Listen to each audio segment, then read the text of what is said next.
प्रत्यक्ष को प्रमाण की आवश्यकता नहीं। दोस्तों, ये बात छोटी सी है लेकिन इसमें सारा जीवन छुपा हुआ है। मेरे गुरुजी ने इस सत्य को जाना था और उन्होंने उद्घोष किया कि प्रत्यक्ष को प्रमाण की जरूरत नहीं। तुम हो तो तुम्हारा प्रमाण क्या हो सकता है? तुम्हारे जैसा कोई कैसे हो सकता है? तुम्हारी किसी से बराबरी कैसे की जा सकती है? क्योंकि तुम तो साक्षात हो। तुम हो तो हो। तुम्हारा प्रमाण क्या फलाने जैसा हो, ढनाके जैसा हो, ऐसे हो, वैसे हो, लंबे हो, चौड़े हो, मोटे हो, छोटे हो? क्या प्रमाण हो सकता है? जो है सामने है, देख लो। जैसा है, बस है तो है। दोस्तों, सत्य का कोई प्रमाण नहीं हो सकता। अतीत का प्रमाण होता है, जो बीत गया उसका प्रमाण होता है, जो हमारे बीच नहीं है उसका प्रमाण होता है, और जो बीत गया उसका प्रमाण देने से हमें लाभ भी क्या हो सकता है? इस बात पर भी गौर करना। जो चला गया उससे हमारा लाभ नहीं होने वाला है। जो हमारे बीच में हमारे बाप दादा, हमारे पूर्वज बड़े अनुभवी थे, बड़े ज्ञानी थे, लेकिन चले गए। अब हम उनकी चर्चा करके, उनकी गाथाओं को गा करके क्या अपने जीवन में कोई अच्छाई, उनका ज्ञान, उनके वो अनुभव ला सकते हैं? आप खुद इसको अपने आप में अनुभव करके देखना। नहीं ला सकते। जो गया सो गया। जो उनके पास था उस समय आपने उनसे नहीं सीखा, तो आज उनकी गाथाओं को गाने से आपका कोई लाभ नहीं होना। उनकी चर्चाएं करने से आपका कोई लाभ नहीं हो सकता। हाँ, इमोशनल जरूर हो सकते हैं। आप उनकी किसी अच्छाइयों को याद करके इमोशनल जरूर हो सकते हैं कि हमारे बाप दादा इतने भावुक थे, इतने प्रेमी थे, इतने दयालु थे, काश आज रहते तो हमारा कल्याण होता। इस भाव से आपको भावुकता आ सकती है, इमोशनल हो सकते हैं। लेकिन उनके जो संस्कार थे, उनकी जो कारीगरी थी, वो आपके अंदर नहीं आ सकती। प्रत्यक्ष को किसी प्रमाण की आवश्यकता नहीं।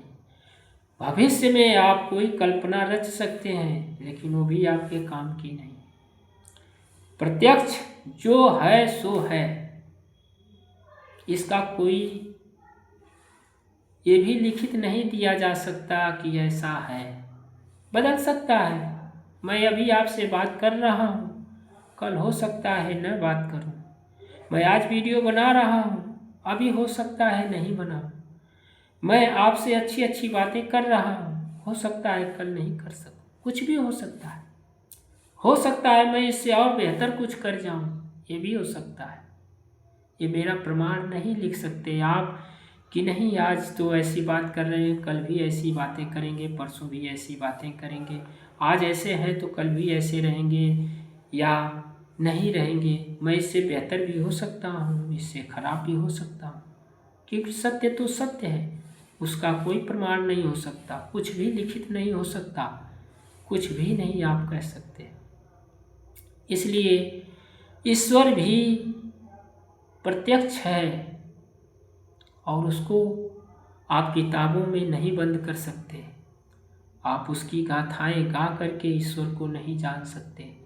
ईश्वर को प्रत्यक्ष अनुभव में लाना होगा, और जब तक वो आपको अनुभव में नहीं आएगा तब तक आप उसकी गाथाएं गा करके, उसकी तरह तरीके से जो भी है करके कुछ नहीं कर सकते।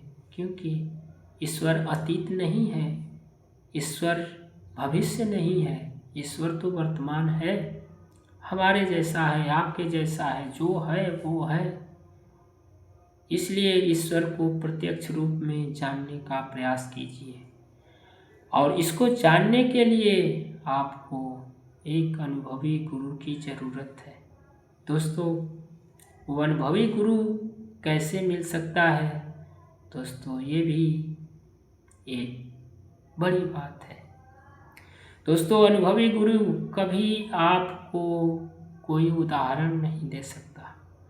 पहला उसको पहचानने का तरीका, वो कभी नहीं कह सकता कि इस किताब में, इस ग्रंथ में ये लिखा है।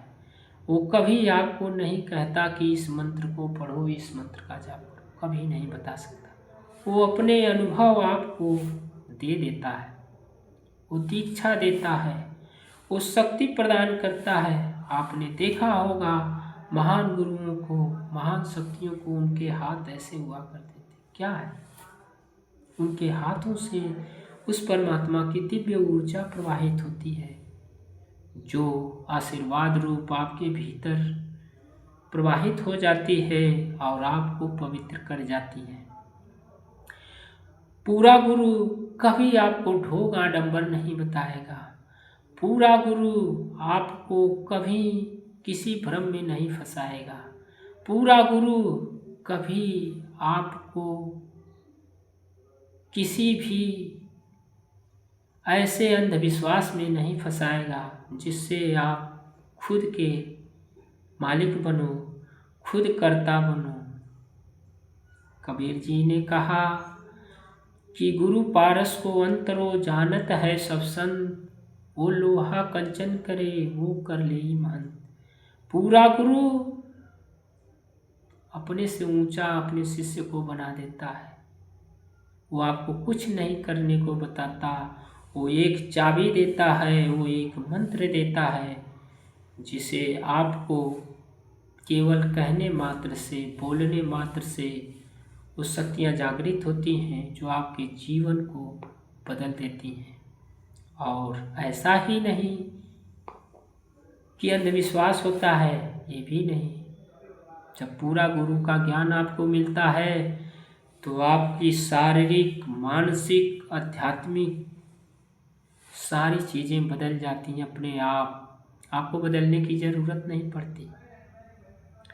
आपने गुरु का नाम लिया, गुरु की शक्ति का आवाहन किया जैसा उन्होंने बताया, और आपके शरीर में बदलाव आना शुरू हो गया।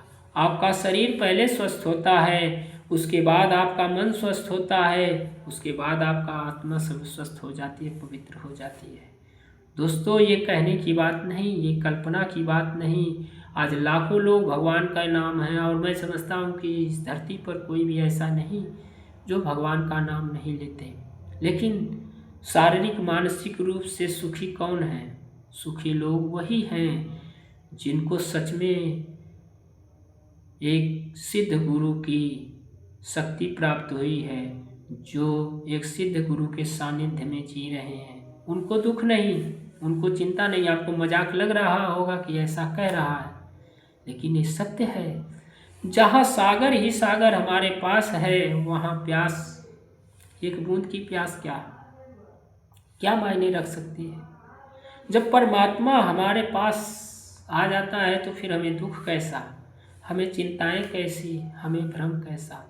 लेकिन सागर आपको न मिला, आप दूर से बैठ के सागर सागर चिल्ला रहे हैं, तो क्या आपकी प्यास मिट सकती है? कभी नहीं मिट सकती, चाहे आप सागर सागर कितना भी चिल्ला लें। सागर में डूब जाए तो सब कुछ तुम्हारा, और सागर के दूर से बैठ करके सागर सागर चिल्लाओ तो आपकी प्यास एक बूंद भी नहीं मिलने वाली, प्यास बुझनी तो दूर है। इसी तरीके से दोस्तों, हम भगवान का नाम कितना भी ले लें, अगर सिद्ध गुरु हमारे पास नहीं है, वो हमें हमारे भीतर उस शक्ति को प्रवाहित नहीं करता, तो हम कितना भी राम राम कृष्ण कृष्ण जप लें, हमारा दुख नहीं जाने वाला, हमारा भ्रम नहीं जाने वाला।